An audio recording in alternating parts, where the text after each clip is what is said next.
આ તરફ ગોંડલના મોટા ઉમવાડા ગામે ખનીજ વિભાગે દરોડા પાડ્યા છે અને જેસીબી 2 ટ્રેક્ટર સહિત 32 લાખનો મુદ્દામાલ જપ્ત કરવામાં આવ્યો છે।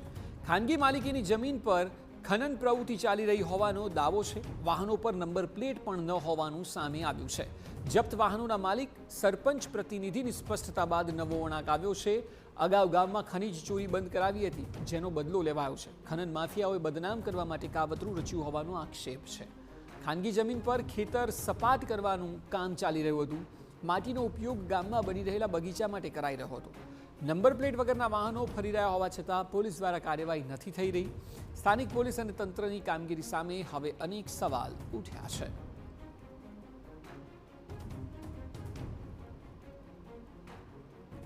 છે।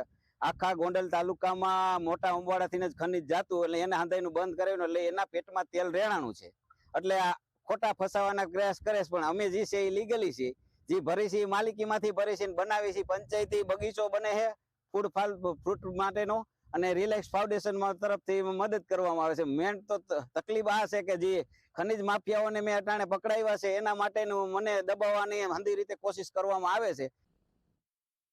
સ્થાનિક સરપંચ પ્રતિનિધિ ભૂપતભાઈએ આક્ષેપ લગાવતા કહ્યું કે અગાઉ ગામમાં ચાલતી મોટા પાયે ખનીજ ચોરી બંધ કરાવી હતી, જેને કારણે ખનીજ માફિયાઓએ આ પ્રકારનું કાવતરું રચ્યું તો ખનીજ અધિકારીએ પણ કડક કાર્યવાહી કરવાની ખાતરી આપી દીધી છે।